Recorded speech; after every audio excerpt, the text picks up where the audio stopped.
Bien-aimés dans le Seigneur, bonjour, shalom, et que Dieu vous bénisse partout où vous êtes.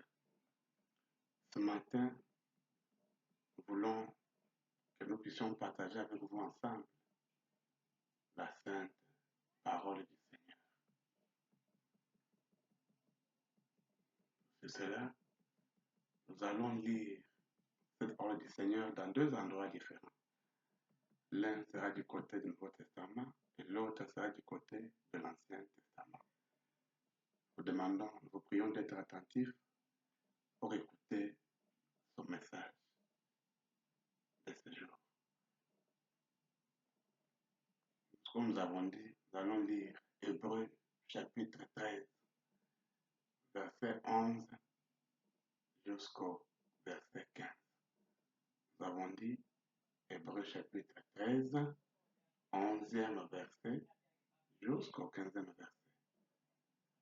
Nous lisons dans le nom précieux de notre Seigneur et Sauveur, Jésus-Christ. Le corps des animaux dont le sang est porté dans le sanctuaire par les souverains sacrificateurs pour le péché sont brûlés hors du camp. Verset 12. C'est pour cela que Jésus aussi, afin de sanctifier le peuple par son propre sang, a souffert hors de la porte. 13. Sortons donc pour aller à lui, hors du camp, en portant son opprobre. 14. Car nous n'avons point ici-bas de cité permanente, mais nous cherchons ce qui est à venir. 15. Par lui, offrons sans cesse à Dieu un sacrifice de louange, c'est-à-dire le fruit des lèvres qui confesse son nom. Prions le Seigneur. Bien-aimé Seigneur Jésus, nous sommes dans ta parole, Seigneur. Nous voulons t'écouter parler. Descends et accompagne ton serviteur et accompagne tous tes fils et partout qui sont en train de te suivre, partout qui sont dans ce monde, qu'ils te suivent et qu'ils t'écoutent, Seigneur, afin que tu les aides à bien comprendre ta parole pour les aider à sortir de ce monde et entrer dans toi, afin qu'ils soient nés de nouveau dans ta parole, afin qu'ils puissent entrer dans ton corps mystique pour devenir tes enfants. Parce que toutes les prophéties sont en train de s'accomplir et bientôt, Seigneur, selon ta parole, tu vas venir dans ta seconde venue pour venir chercher ton épouse.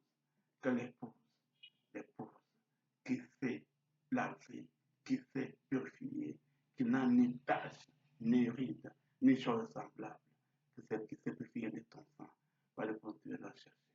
C'est pourquoi nous te demandons, Seigneur, de rendre ton auditoire, tous tes enfants qui auront reçu ce message, pour que sont tout pour ta gloire. S'ils sont malades, guéris-les, Seigneur. S'ils ont des problèmes, Seigneur, c'est qui sont les problèmes, à ta parole, dans ton nom veillé. Nous avons assez pleuré. Au nom de Jésus-Christ, notre puissant Vainqueur. Amen. Nous sommes pour le Seigneur.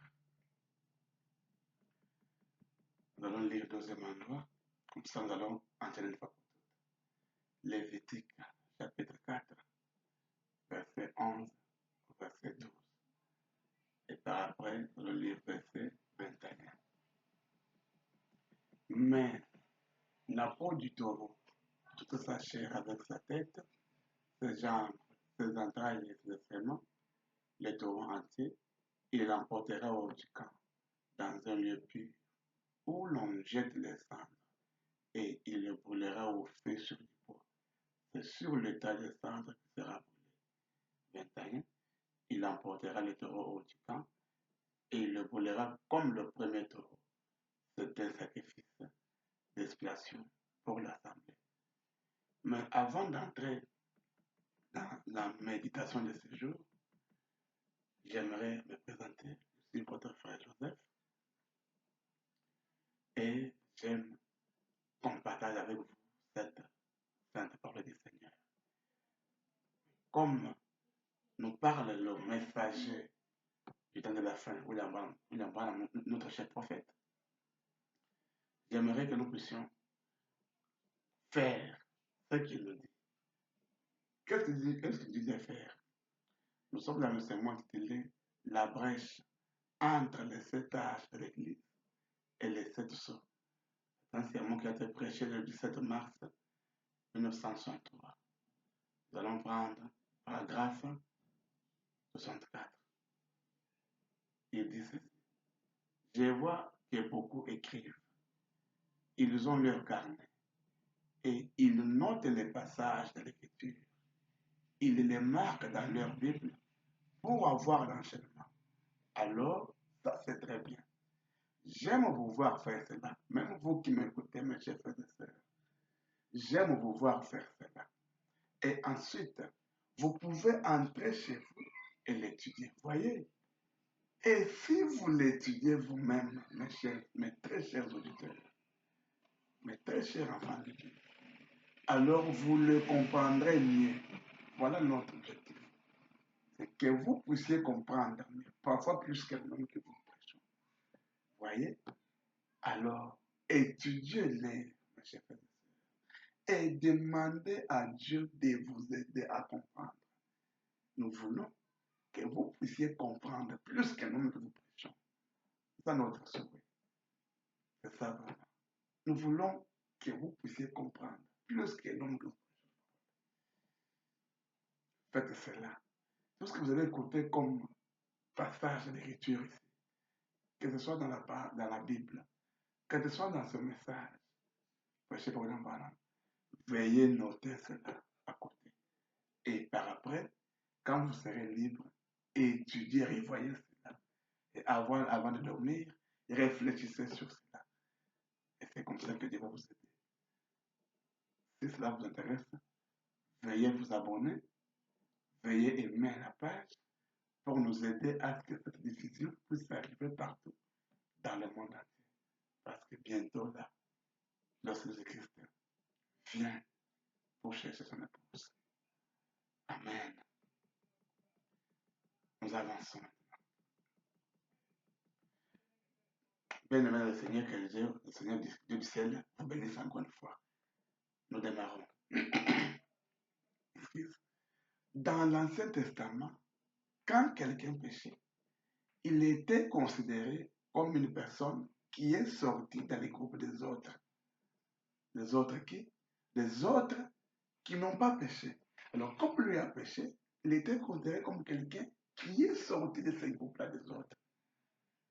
Et il est devenu sale parce qu'il a péché. Alors, il est considéré comme une personne qui est allée en dehors du camp de Dieu avec son peuple. Parce qu'il a péché. Il n'est plus dans le camp de Dieu, il a péché. Il est comme quelqu'un qui est allé très loin de son Dieu parce qu'il a péché. Et qui a rompu l'alliance avec son Dieu parce qu'il a mal agi. Alors, le grand Jéhovah Dieu, dans sa bonté, dans son amour, il avait établi des règles pour faire revenir dans son camp, dans le camp de Dieu, la brebis égarée ou la personne égarée. Ce sont des règles qui consistaient à obtenir le pardon de Dieu et quiconque obéissait à ces règles obtenait automatiquement le pardon de Dieu. Amen. Ces règles étaient réparties selon les fonctions que pouvaient avoir les enfants d'Israël.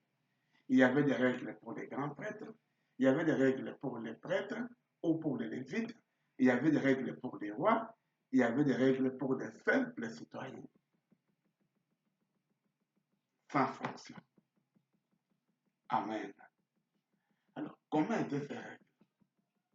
Ces règles consistaient à amener devant le Seigneur un taureau ou un bouc.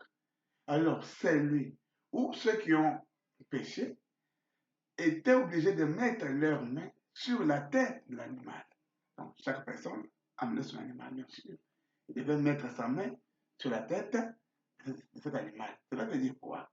En mettant votre main sur la tête de l'animal, vous transmettez directement vos péchés à l'animal.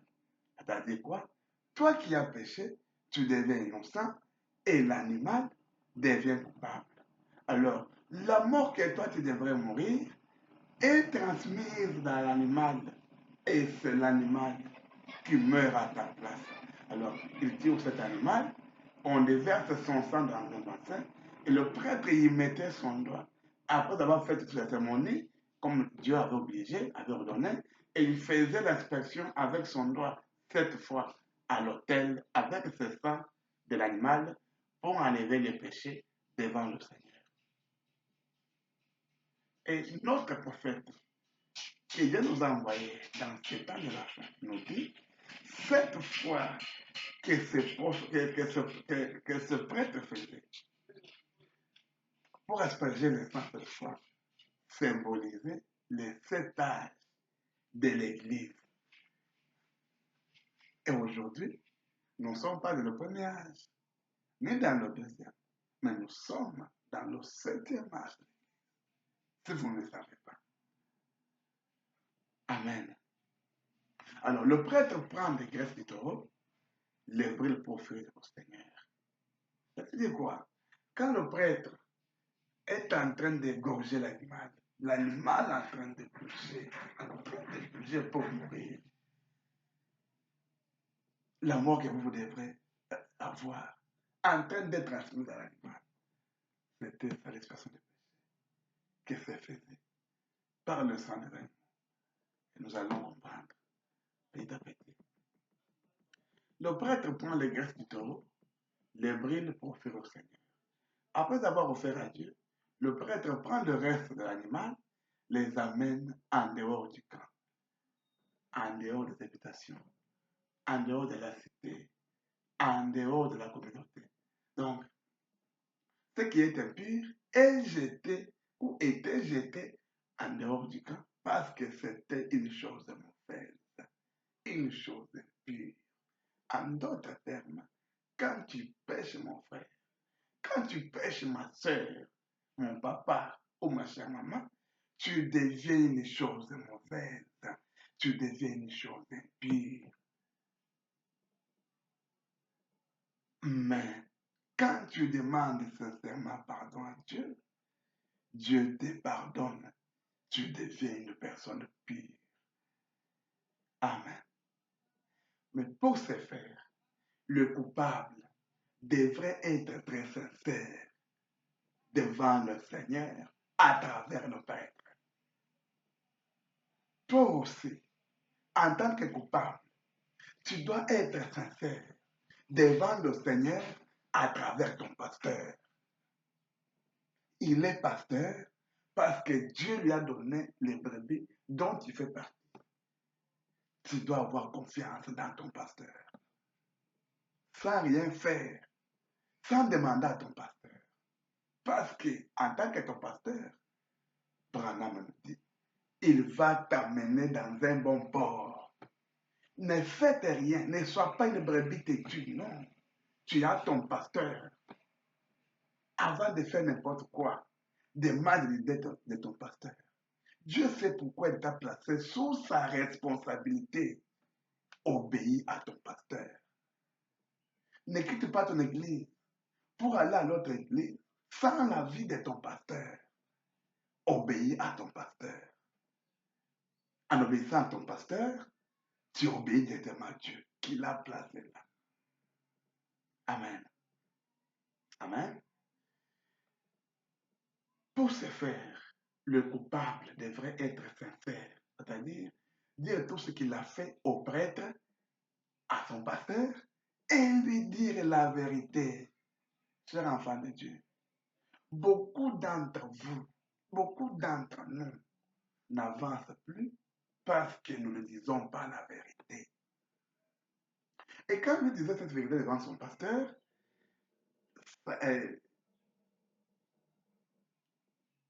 sa main était déposée sur la tête de l'animal, ce qui symbolisait le jurement. Donc, il jurait par la vérité. Et ce que j'ai dit ici, c'est ce que j'ai fait. Donc, vous jurez devant Dieu et devant votre pasteur, devant le prêtre, dans toute crainte de Dieu. Car la personne, on la respecte, mais Dieu, on le craint. Le prêtre, le pasteur, seul offre le sacrifice. Et il était et il est le seul qui doit connaître toute la vérité de nous tous ici présents. Car il est le seul notre berger. Toi qui m'écoutes, est-ce que la vérité qui est cachée dans ton cœur là, ton pasteur connaît ça? Et nous lui devons beaucoup de respect. Donc, un double respect, comme le réclame la Bible. Tu dois beaucoup de respect à ton pasteur. Et ce pasteur, ce prêtre, ne divulguez jamais les secrets de ses croyants. Quand son enfant, son fils vient lui dire ce qu'il a fait, il écoute et il amène le rapport à Dieu parce qu'il est intermédiaire, il est intercesseur. Dieu l'a placé là-bas pour amener les âmes des enfants de Dieu à Dieu. Alors, c'est ça qu'il a comme travail. Il est un intercesseur, il est un intermédiaire. Parce que le Seigneur Jésus-Christ est avec nous dans sa forme spirituelle. Et selon sa propre loi, sans l'homme, Dieu est incapable de travailler. Voilà pourquoi il utilise ce serviteur. Voilà pourquoi il a fait don aux hommes. Et ces prêtres, ces pasteurs-là, ne divulguaient pas le secret de ses croyants. Mais aujourd'hui, qu'est-ce que nous voyons dans mon pasteur, moi pasteur? Qu'est-ce que nous voyons dans nous? Aujourd'hui, certains prêtres, certains pasteurs sont devenus des radio-trottoirs.